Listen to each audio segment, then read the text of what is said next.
ഇല്ലാതെ പോയത് നമുക്കാ.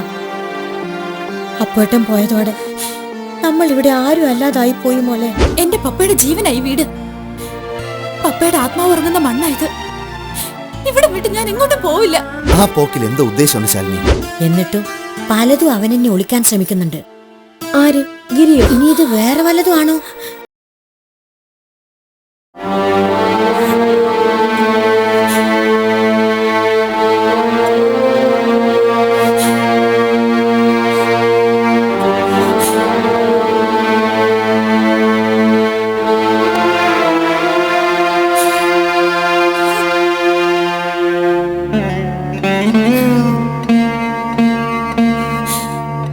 बेटी क्या बेटी എന്തിനാ നീ കരയുന്നേ?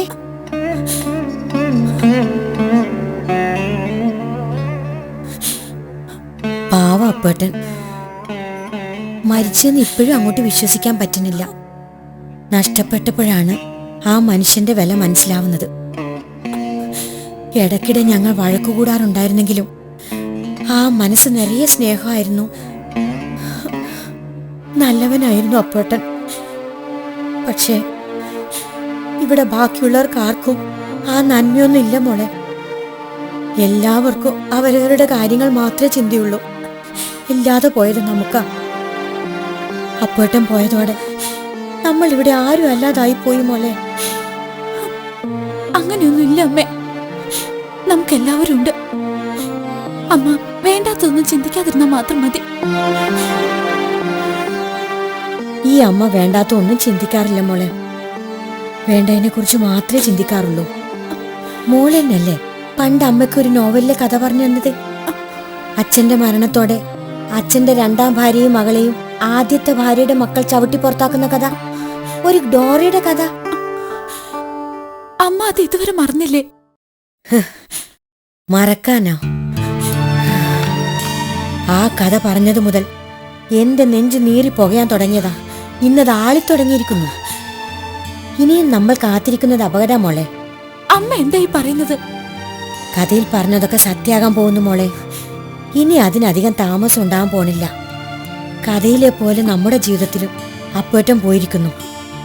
ഇനി ബാക്കി കൂടെ സംഭവിക്കുന്നതിന് മുന്നേ നമ്മൾ ചിലതൊക്കെ തീരുമാനിച്ചേ പറ്റൂ. അമ്മ വെറുതെ. അത് വെറും കഥയല്ലേ അമ്മേ? അതെ, കഥയാണ്. നിന്റെയും എന്റെയും കഥ. ഇല്ലമ്മേ, നമ്മുടെ കാര്യത്തിൽ അങ്ങനെ ഒന്നും സംഭവിക്കാൻ പോകുന്നില്ല. ഗംഗേച്ചി, ഗിരിയേട്ടൻ, ശ്യാമേട്ടൻ, ശാലുവേച്ചി, ഇല്ല, അവർക്കാർക്കും അങ്ങനെയൊന്നും ഒരിക്കലും ആവാൻ കഴിയില്ല. എനിക്ക് ഉറപ്പുണ്ട്. എന്തുറപ്പ്? നീ വെറും കുട്ടിയാ മോളെ. എട്ടും പൊട്ടും തിരിയാത്ത വെറും ഒരു പൊട്ടിപ്പെണ്ണ്. പക്ഷെ ഈ അമ്മ ലോകം കുറെ കണ്ടവളാ. എനിക്കിതൊന്നും കേക്കണ്ട. കേക്കണം മോളെ. ഈ അമ്മ പറയുന്നതൊക്കെ നീ കേക്കണം, അനുസരിക്കുകയും വേണം. നിന്റെ കാര്യത്തിൽ അമ്മ ചില തീരുമാനങ്ങളൊക്കെ എടുത്തിട്ടുണ്ട്. എന്ത് തീരുമാനങ്ങൾ? നിന്റെ കല്യാണം. അമ്മയ്ക്ക് എന്താ വട്ടു പിടിച്ചോ? പപ്പ പോയിട്ട് ദിവസങ്ങൾ പോലും ആയിട്ടില്ല. അന്ന് വീണുപോയ ഗംഗേച്ചി ഇതുവരെ ആശുപത്രി കിടക്കുന്നൊന്നും എഴുന്നേറ്റിട്ട് പോലും ഇല്ല. ഇവിടെ ആരെങ്കിലും ഒന്ന് ഉറങ്ങിയിട്ട് പോലും നാളുകളായി. ഈ അവസരത്തിൽ അമ്മയ്ക്ക് ഇങ്ങനെയൊക്കെ ചിന്തിക്കാൻ പോലും എങ്ങനെ കഴിയുന്നു? പോയവരൊക്കെ പോയി. ഇനി അതൊക്കെ ഓർത്ത് കരഞ്ഞ് നിലവിളിച്ചിട്ട് എന്താ കാര്യം? ഏതായാലും പോകുന്നതിന് മുമ്പ് ആ മനുഷ്യൻ ഒരു കാര്യം ചെയ്തത് നന്നായി. ഈ വീടും പറമ്പും നിന്റെ പേരിൽ എഴുതി വെച്ചല്ലോ. ഇനി അത് കിട്ടുന്ന വിലക്ക് ആർക്കെങ്കിലും വിറ്റ് തൊലച്ചിട്ട് നിന്നെയും കൊണ്ട് ബോംബെക്ക് പോയാ മതി നായി എനിക്ക്. പൊയ്ക്കോ, പക്ഷെ തന്നെ തന്നെ പോവുള്ളൂ എന്ന് മാത്രം. ഈ വീടും പറമ്പൊന്നും ആരും വിറ്റ് തൊലയ്ക്കാൻ പോകുന്നുമില്ല. ഗാദേ, എന്റെ പപ്പയുടെ ജീവനായി വീട്. പപ്പയുടെ ആത്മാവ് ഉറങ്ങുന്ന മണ്ണായത്. ഇവിടെ വിട്ട് ഞാൻ എങ്ങോട്ടും പോവില്ല, എങ്ങോട്ടും വരില്ല ഞാൻ.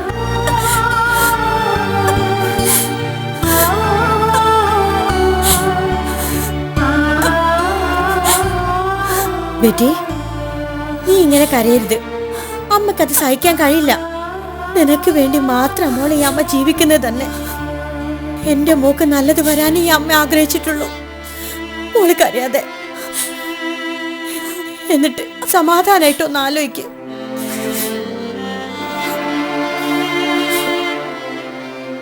നല്ലോണം ആലോചിക്കും.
എങ്ങോട്ടാ?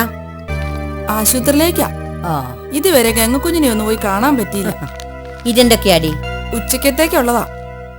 പിന്നെ ഗംഗക്കുഞ്ഞിന്റെ ഒരു നൈറ്റി. ആ. അല്ല, എന്ത് പറ്റി മാധു നിനക്ക്? രാവിലെ മുതൽ ഞാൻ ശ്രദ്ധിക്കുന്നതാ. ഗിരിയും ശാലു ആണെങ്കിൽ മുറി അടച്ച് അകത്ത് തന്നെ ഇരിപ്പാ. എന്തോ കാര്യായി കുശുക്കുന്നുണ്ട്. എന്താണെന്നൊട്ട് മനസ്സിലാക്കാനും പറ്റണില്ല. ഇനി ഹോസ്പിറ്റലിൽ ഗംഗക്ക് എന്തെങ്കിലും പറ്റിയോ? ആഹാ, ആ വയറ്റുകണ്ണി പെണ്ണിനെ പറ്റി പറഞ്ഞപ്പോ അവളുടെ ഒരു മുഖം കണ്ടില്ലേ?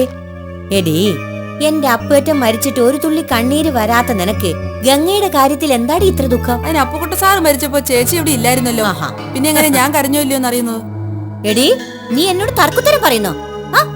എന്റെ പൊന്നി ചേച്ചി, വീട് പട്ടിണിയാവാണ്ടിരിക്കാനാ ഞാൻ ഈ പണിക്ക് ഇറങ്ങിയത്.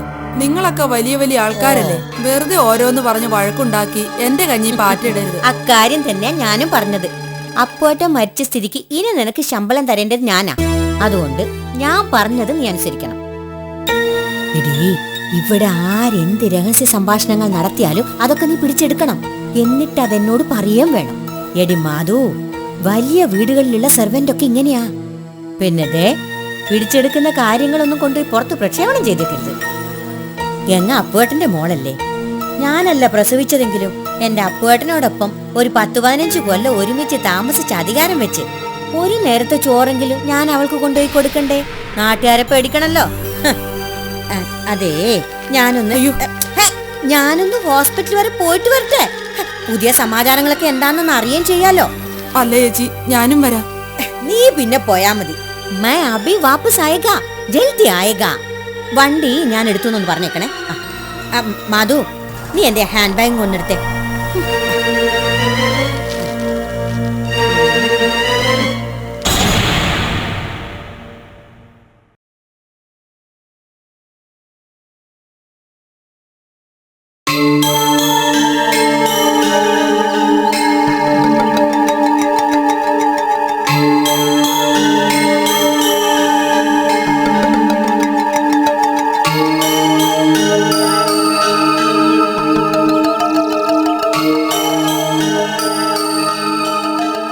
മാധു,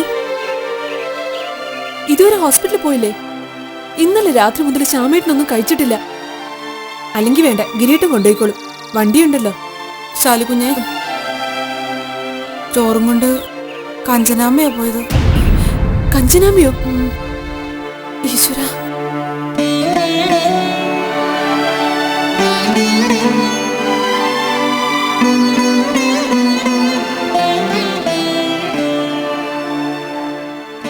താൻ ഗാഥയുമായി ചേർന്ന് ഹോസ്പിറ്റലിൽ പോകണമെന്ന് പറഞ്ഞിട്ട് ഹോസ്പിറ്റലിൽ എന്താ പോവാൻ തയ്യാറായതല്ലേ? ഗാഥ വരുന്നില്ലേ? അതല്ല, പിന്നെ കഞ്ചനാമ ഹോസ്പിറ്റലിലേക്ക് പോയിട്ടുണ്ട്. ഏ? മാധു ചോറും കൊണ്ട് പോകാൻ തുടങ്ങിയതാ, പുറകെ ഞങ്ങളും. എന്തിനാ അവരെ വിട്ടത്? മാധുവിന്റെ കയ്യിൽ നിന്ന് ചോറും പൊതിയും ബലമായിട്ട് പിടിച്ചു വാങ്ങിയിട്ടാ കഞ്ചനാമ പോയത്. ആ പോക്കിൽ എന്താ ഉദ്ദേശമാണ് ശാലിനി? ഗംഗേച്ചിയുടെ കാര്യങ്ങൾ വല്ലതും അവരറിഞ്ഞിട്ടുണ്ടാവോ? അറിഞ്ഞിട്ടുണ്ടെങ്കിൽ അതാവത്താ. ഗംഗേച്ചയെ നോച്ചിട്ട് ചിരിക്കാനാ അവർ ധൃതിയിൽ അങ്ങോട്ട് പോയിരിക്കുന്നത്. ഞാൻ അവിടെ ഓരോന്ന് പോയിട്ട് വരാം. അത് വേണ്ട ഗിരിയേട്ട, അവിടെ വെച്ച് എന്തെങ്കിലും ഒരു കാര്യം ചെയ്യാം. ശ്യാമേട്ടനെ വിളിച്ച് കാര്യം പറഞ്ഞാൽ മതിയല്ലോ. ആ, നീ ആ ഫോണിങ് എടുക്ക്.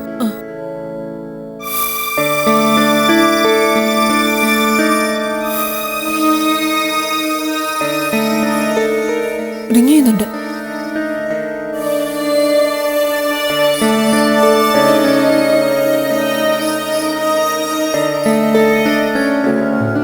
ആ ഹലോ.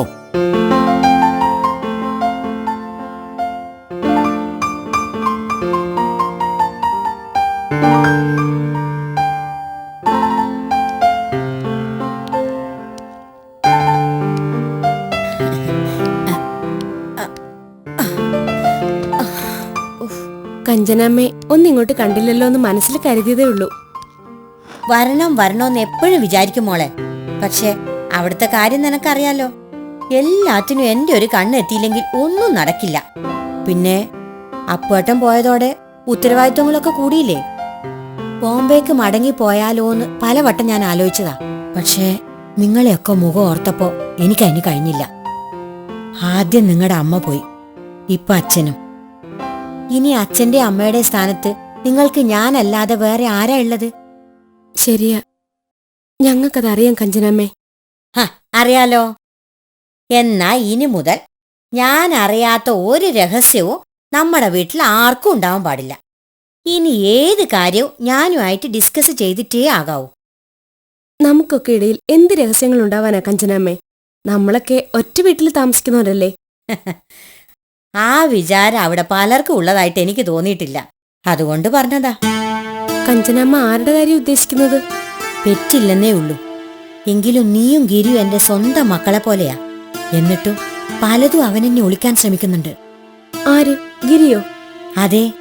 പക്ഷേ അവനെ ഞാൻ കുറ്റം പറയില്ല. എല്ലാം അവളുടെ തലാണ മന്ത്രത്തിന്റെ ശക്തിയാ. ശാലിനെ കുറിച്ച് അങ്ങനെയൊന്നും പറയരുത് കഞ്ചനാമ്മേ. അവള് പാവാ. ഒരു പാവം. കാര്യം നിന്റെ നാത്തൂനൊക്കെയാ. എന്നാലും ഞാൻ പറയാനില്ലത് പറയും. അവൾ എന്ന് നമ്മുടെ വീട്ടിൽ വന്ന് കാലുകുത്തിയോ അന്ന് തുടങ്ങിയതാ നമ്മുടെ കഷ്ടകാലം. കഞ്ചനാമ്മ എന്തൊക്കെയായി പറയുന്നത്? സത്യങ്ങള്. അവളുടെ പൂർവ്വചരിത്രങ്ങളൊക്കെ നിനക്ക് നല്ലോണം അറിയാവുന്നല്ലേ. അവലക്ഷണം കെട്ട പെണ്ണാവള്. കഞ്ചനാമ്മേ മതി, ആവശ്യമില്ലാത്ത കാര്യങ്ങളൊന്നും പറയണ്ട. ആവശ്യമില്ലാത്തതല്ല ഗംഗേ. ഇല്ലെങ്കിൽ പിന്നെ നല്ല പയറ് പോലെ ഓടിച്ചാടി നടന്നിരുന്ന പാവ അപ്പോട്ടൻ എങ്ങനെയാ വെട്ടിയിട്ട പോലെ വീണത്? മോളി ആശുപത്രി കിടക്കലായില്ലേ? ഗിരിമോന്റെ ശ്യാമിന്റെ ഒക്കെ മനസമാധാനം പോയില്ലേ?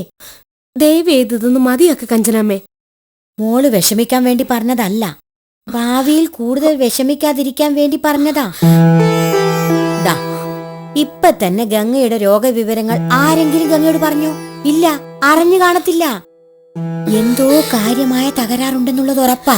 അല്ലെങ്കിൽ ആശുപത്രിയിൽ നിന്ന് വന്ന ഉടനെ ഗിരിയും ശാലിനിയും കൂടെ മുറിക്കകത്ത് കയറി വാതിലടച്ച് കരയും പറയുകയും ചെയ്യുന്നതെന്താ?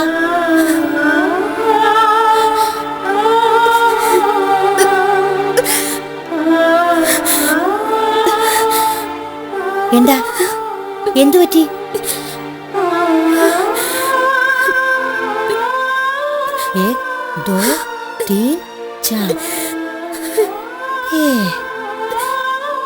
ഇനി ഇത് വേറെ വല്ലതും ആണോ? കഞ്ചനാമ്മ പോന്നെങ്കിൽ പൊയ്ക്കോ, ഞാൻ ഇത്തിരി നേരം ഒന്ന് കിടക്കട്ടെ. ഡോക്ടറെ വിളിക്കോ മറ്റോ വല്ല വേണോ? വേണ്ട. അല്ല, ഞാൻ പറഞ്ഞു വരുന്ന എന്താന്ന് വെച്ചാ